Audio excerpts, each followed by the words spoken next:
Hello, it's Matt Cash, lymphedema therapist with Lily Clinic in Roanoke, Virginia, and welcome to episode 3 of LilyPod, All Things Lymphedema.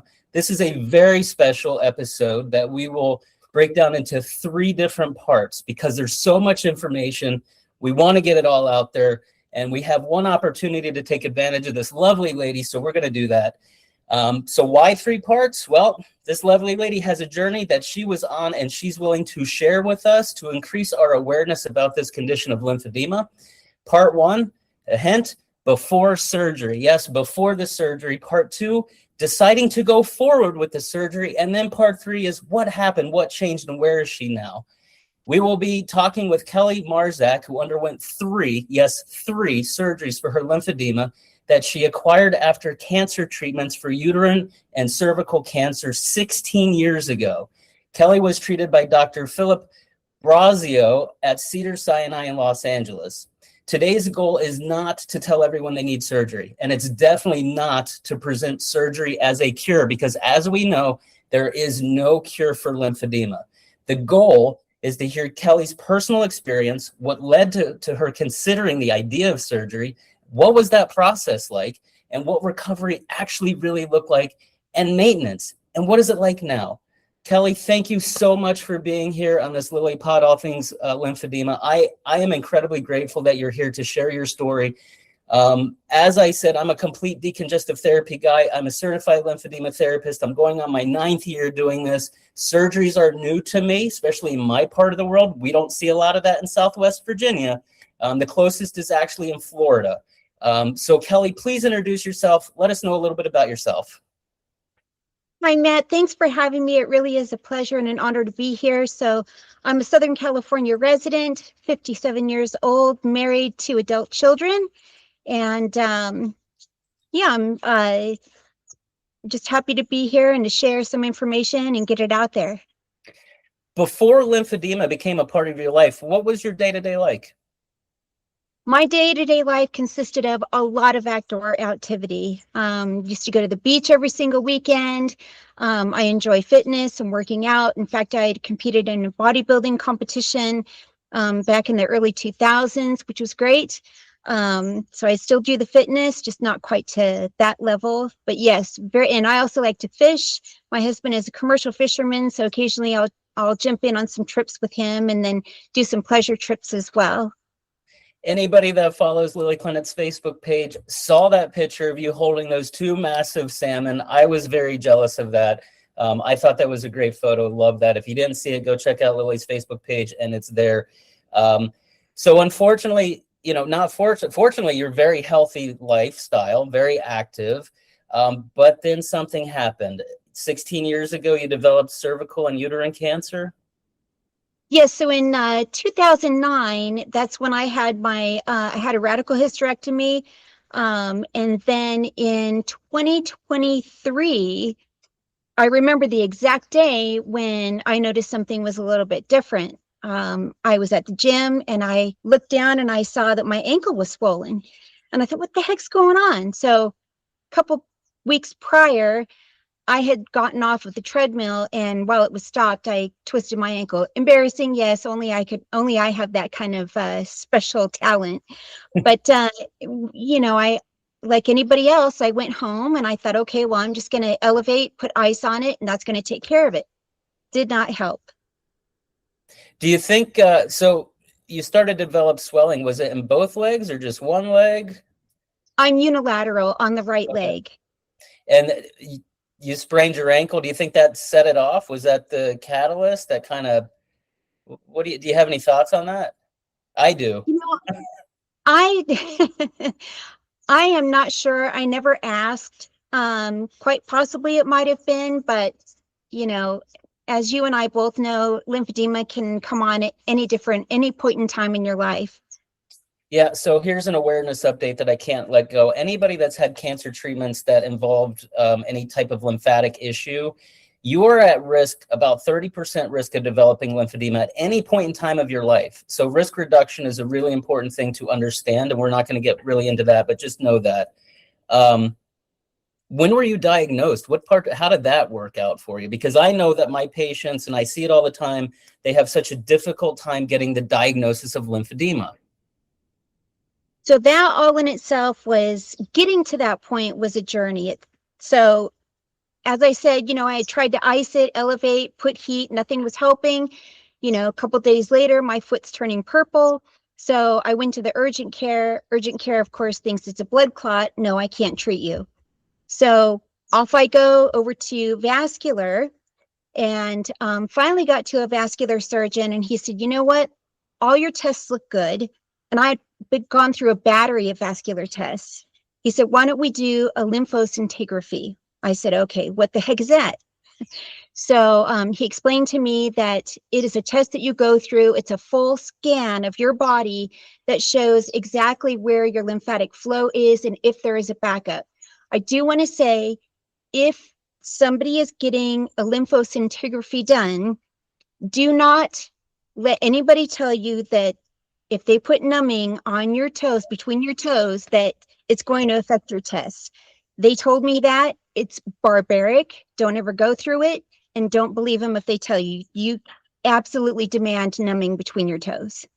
Yeah, I know that is a very not a pleasant test. Yeah. Did the insurance pay for that? Just out of curiosity. Insurance did pay for it. Expect to be there at least half of your day, Yeah. because they'll do one pass. It takes a long time for that fluid to get through into your body. And then if they don't see anything, they'll have you come back and they'll do the scan over again, because by that time, the nuclear medicine will have filled in where they can see where the blocks are, if there are any. Yeah, for anybody kind of wondering what that is, they inject nuclear dye into your skin and they watch how the lymphatics pick it up, and they could see under imaging how it's carried through the body. And if you see the fluid get hung up, that's kind of where you start to see where there's lymphatic involvement. So where was your lymphatic involvement? It was all on my right leg, lower extremity, nothing above my knee, thankfully. Interesting. Okay. When you had your uterine and cervical cancer, did they do any lymph node biopsies or dissections or anything like that? It wasn't really talked about. I imagine that they did. Okay. And I also probably imagine that I signed something that said there's a chance that you could develop lymphedema, and I probably didn't read it, more than likely. And even if I had seen it, I wouldn't have known what that was. For all I knew, your lymph nodes were those two little things up here that get, sore when you have a cold. And that lymphatic draining, I thought, was some weird new beauty treatment that maybe the Kardashians invented. Who knows? Aristotle talks about lymph in his works a very long time ago. So it's been around for a long time. It's quite fascinating, the history, actually. So you got your formal diagnosis. What was your treatment after that? What happened? Well, so when he gave me the diagnosis, I said, well, what do you do for that? And he said, compression. So I thought, okay, well, so I went to a place in my town that was a medical supply place. They measured me. I got a garment. It was a Medivan that was off of the shelf, no custom garment. And I wasn't told how to wear it, when to wear it, none of that. So I went home and I wore it at night, and I thought, okay, well, good. This is going to solve my problem. Nope, does not solve the problem. You have to wear it consistently. Yeah, and there's a lot of different types of garments, and one thing that I hear all the time is my compression didn't work. It's uncomfortable, and that's unfortunately a result of the information that's being provided to patients. Is, hey, go wear some compression. Were you guided in any what type of compression, or what was your guidance with that? I really didn't have any kind of guidance on the compression, which all in itself is an issue. Now, what I've discovered is that there's a very large chasm of knowledge in the medical community. Forget about the general populace. Most people don't even know what lymphedema is. So the education needs to be out there. The awareness needs to be out there. There's a desperate need for more people like you, and also for certified garment fitters because if your garment is ill-fitting, that will also be a problem for you. Yeah, compression works if it's the right size, the right wall stability, and the right millimeters of mercury. And if you don't know what any of that is, I just said, you need a professional in your life. And that's just the reality of it. What did anything help at this point in time with your lymphedema? So it was helping to a certain extent, but like I said, I was continuing on with my normal life, and I was thinking, okay, well, this is going to solve the problem. It's going to go away. Then I followed up with my regular physician, and he said, let me prescribe you Lasix. And so I was taking the Lasix, and he also said that, hey, I know lymphatic massage. Do you want to try it? And I said, sure. Well, it was the wrong type of massage. And as we know, Lasix is not the thing that you should be prescribed for lymphedema. Can you hold on? Can you say that one more time? Lasix is not what you should be taking if you have lymphedema. It's fine if you have other edema, such as cardiac lymphedema or edema, those types of things. But yes, it will dehydrate you, which will amplify your problem. How did your lymphedema progress for you? Was it a slow process? And I know this is kind of like, how do you answer this question? Because who are you comparing it to? But for you, did your swelling happen relatively quick in its progression and worsening, or was it like this low level sort of? It started low level, but then it did start to progress. And I thought, okay, well, let's see what we can do. So moving back to the vascular surgeon, I called him and I said, hey, what else can I do besides compression? And he said, well, I do know of a surgeon, but he's not within our medical group. At the time I was with UCLA. UCLA is great, but they don't have those surgeons that take care of those things. Mm-hmm. So he gave me the name of the surgeon that I went to, Philip Brazio, and getting there, I had to figure out certain things within insurance because I had to make a change. I had to change from my medical group to Cedars in order to see him. During this process, and you're watching your body change in a way that you don't want, I would imagine, and being someone that's very physical and a bodybuilder, you clearly, I would assume, have taken great pride in the work that you put into yourself. And now you have this condition which you're trying to figure out. A lot of millions of people around the world are trying to figure this out. What did that do for you emotionally? So in my head, I was insistent that this problem is going to go away.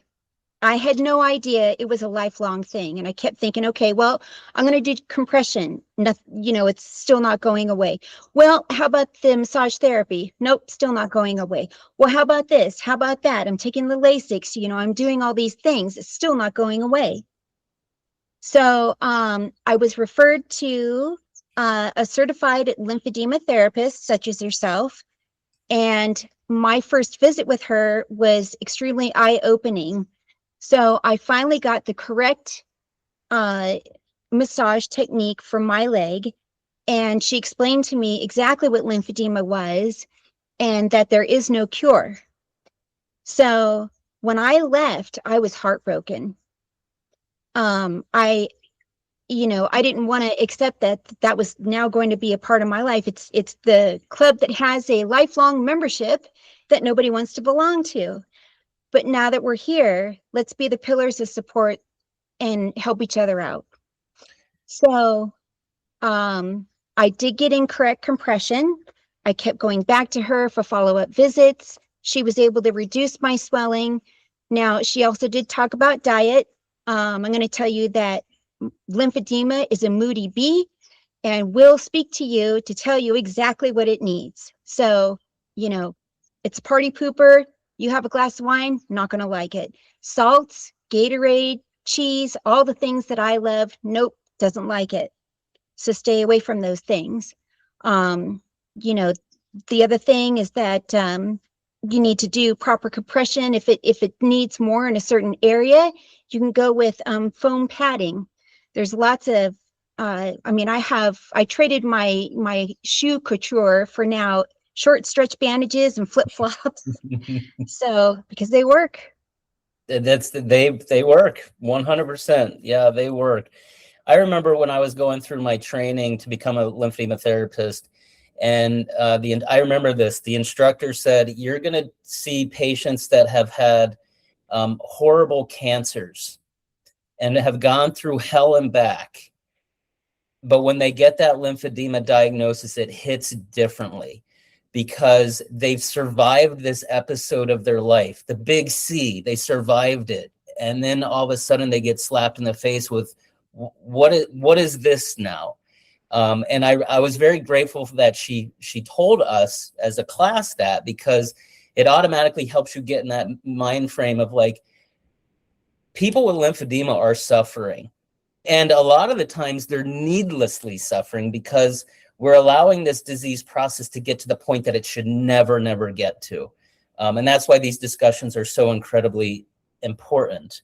How did you start hearing or thinking or coming up with the idea that there was some sort of surgery intervention? Well, I still didn't want to take no for an answer.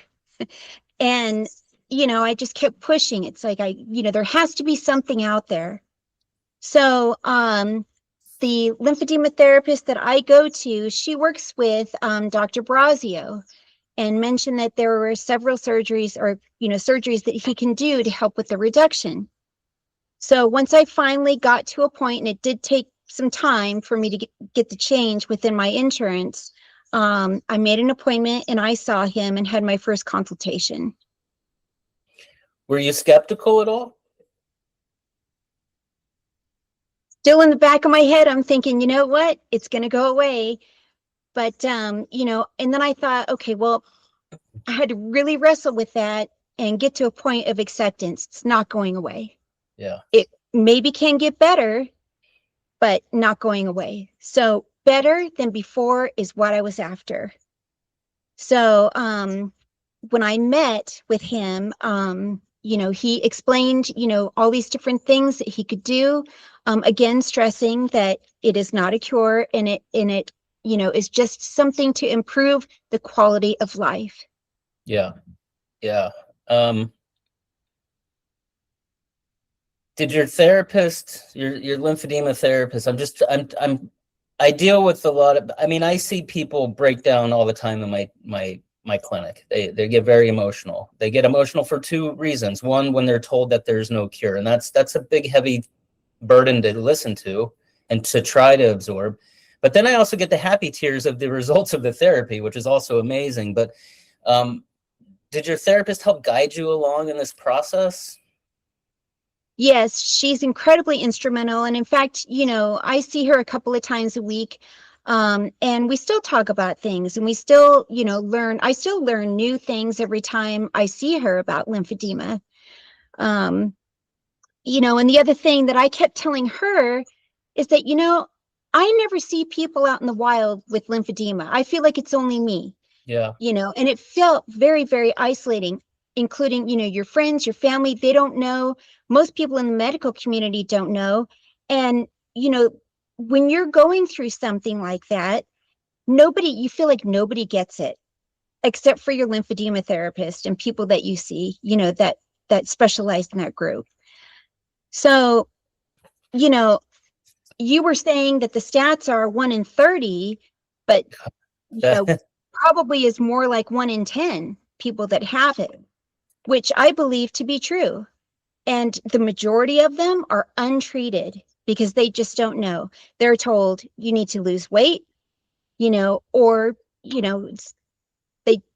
they just don't go. They just don't know what's happening. Yeah, the stats that we know are 1 in 30, but I totally agree.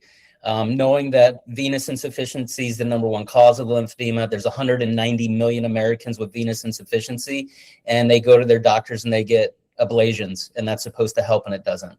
I agree. I think it's 1 in 10. There's so many people walking around with swollen legs, and it's easy to, I have a patient who I'm treating, the wife, And I looked at the husband's legs and I say, your lymphedema is worse than your wife's lymphedema. And he doesn't want to hear about it. So he's kind of like in this denial, which I appreciate. And I said, I'm here when you need me. But yeah, it's sad for someone who's newly diagnosed and they're being dismissed, because that's the story I hear all the time if they're diagnosed, but the dismissal of their symptoms. Do you have any advice for them? Yes, I do. If you're being dismissed, keep pushing. Don't stop until you get an answer. You know, the internet can be extremely helpful. Make sure that if you're subscribing to somebody's page, that it's somebody like you who is certified and can give actual good, solid information and background. If you want to do a self-check, you know, you can always check and see if your condition, if you push in on that area and it pits, if you get that indentation, that's lymphedema. Go find somebody to help treat you. Yeah, and you know, I'll go further and say anybody that's got swelling that's been persistent and not going away, you probably have lymphedema. If it's not a cardiac heart issue, of course. Yeah, it's a tough diagnosis. It's very frustrating. I appreciate you talking about this part. It's tough, but there's hope, right? There's always hope, and that's what's really important. Awareness brings on hope. The more we're talking about this, the more people are hearing the word lymphedema and looking at their own legs.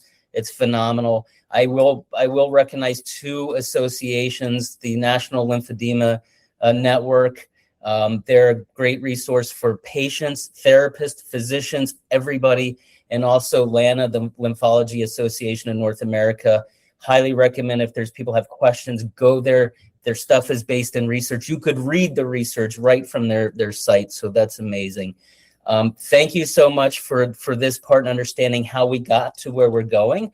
We're going to move into part 2, which is we're going to talk about your consultation and your insurance woes. You kind of mentioned the insurance problem. Everybody knows how bad insurance can be, so I'm very curious how you dealt with that. And then the actual surgery itself. So Kelley, thank you so much for being here for part 1. And I very much look forward to continuing this conversation in part 2. So thank you.